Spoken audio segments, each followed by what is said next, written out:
CVA's AccuraSeries, Agara barrels for guaranteed accuracy, nitride for guaranteed rust-proofing, and a rifle guaranteed to be the best muzzleloader you've ever shot. CVA, it's just a better gun. This segment's being sponsored by Tri-Green Equipment. Stop in and see them at 21 locations in Alabama, Mississippi, and Tennessee. They can take care of all your Honda, Steel, and John Deere needs. All right, guys, this segment's being sponsored by Courtney's Restaurant and Catering out of Mount Juliet, Tennessee. You guys can find them at 4066B North Mount Juliet Road, or you can give owner Tom Courtney a call for all your catering or delivery needs at 615-754-7548. Welcome back to the studio. Guys, we're going to go ahead and leave the phone lines open for you tonight, so if you want to call in, we'll give you another chance here. If you have any questions or comments you'd like to share with us, go on and give us a call.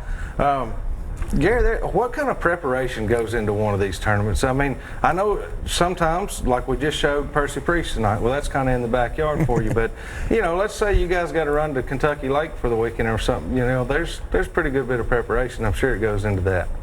Yeah, since I don't have any kids involved in it, I just take other kids. It's a matter of getting together with the parents, making sure we get everything situated, talk about what we need, just like any other adult tournament, except for now you've got two sets of parents to deal with besides your own kids.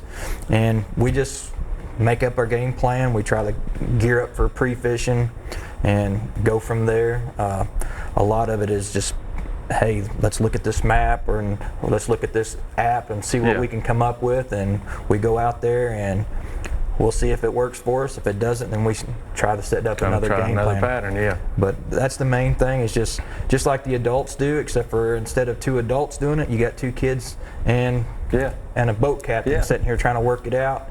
And we go out there and see what we can do with it. But these kids know these electronics. I mean, the way that they can read the graphs and work the graphs, I mean, it's way beyond the way that I comprehend them. I know that, but they're really into the electronics and things, and they use them, and it works for them. You know. Well, that's how the kids got me using the app. I didn't even know anything about it. They showed it to me a couple years ago, and now I look at it all the time. When I'm fixing to go to a lake, I'm looking at a map. I'll look at the Navionics app, and then I'll look at the overhead satellite view, look at how the structure looks with the water up, if I get lucky, or if I get lucky and it's an older picture and the water's down. I can look at these areas on them maps and I can figure it out. Hey, this is what we want to hit or not. And me and the kids will go over that and make up our decision if that's what we want to do or not. Now, what are you looking for? You know, let's say you're going to, I know you've been to most of the lakes already, but say you're going to a new lake next weekend. You've never been to this lake, and you're just looking at a map of it. You know, you've got Navionics, you've got maps, you know, you might have a topo type map, show you different elevations, but what are you looking for as far as, I've never been here, I'm going to fish there tomorrow? What is something to start with at least? For me, me and my kids, we'll sit there and talk it out, but we'll be looking for creek channel banks.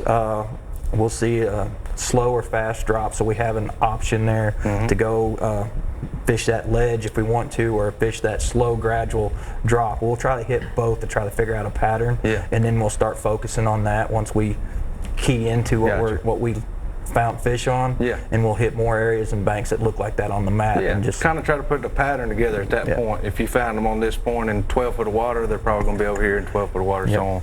I got you. That's what intrigues me, is just the fact that, and some of these high school teams are the same way, but a lot of your fishermen, you know, you got local guys that know certain local lakes and they can wear them out. But when these guys can go to a lake they've never stepped foot on and put 5 fish in the boat, I mean, there's something to that. You know, I mean, it's knowing what to look at. And you guys are usually just pre-fishing a day or so. You know, at most you might fish on a Friday, but you know, before Saturday tournament. But they seem to put it together. I mean, they get some kind of plan together and they figure out how to put fish in the boat.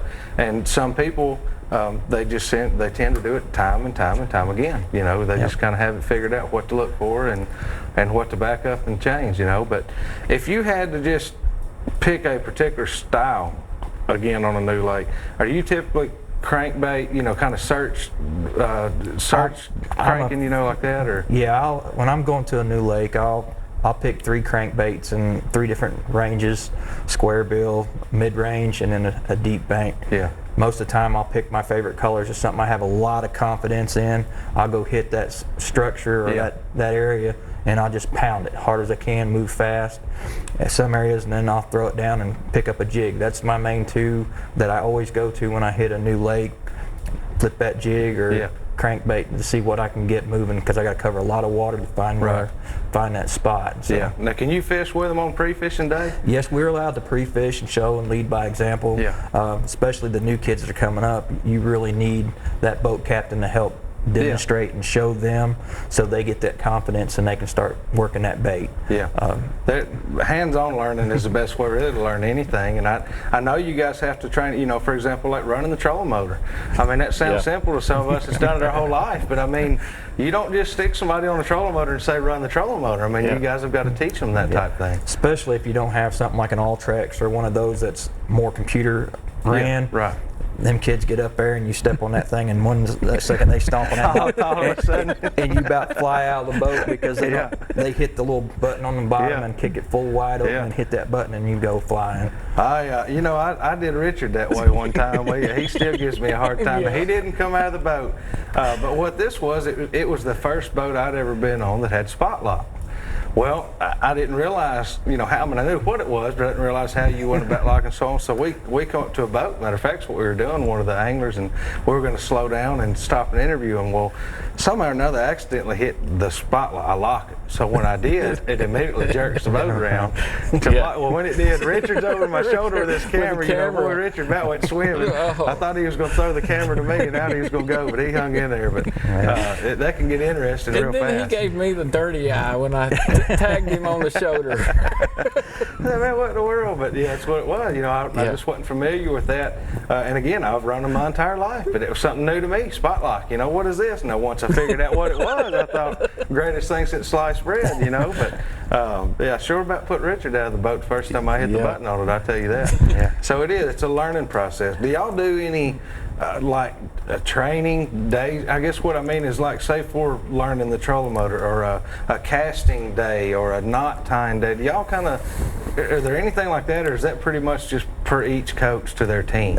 That's pretty much each coach or boat captain to each one of their team members. That's what I meant, boat captain. Some of the schools are more fortunate that they're a school team, so they can have classroom after school and have those classes. With us in Wilson County, I'm so spread out between all the schools. Yeah, because you've got multiple schools. I mean, you've got Lebanon, Wilson Central, Mount Juliet. I know there's some friendship kids that fish with you guys. And all of the schools there in Wilson County. So sometimes it's hard to get all these kids together. So we try, you know, as a captain, you're on the boat and you're showing them how to tie, especially the juniors, because I've went both ways. I've done my high schoolers and I've done the juniors, and I've had some that's never fished a tournament in their life. Yeah. And you're on there trying to teach them how to tie knots, how to pick baits, work with them on bait casters, and anything else that they're trying to learn. There's a lot more to it than just catching fish. I mean, live well care.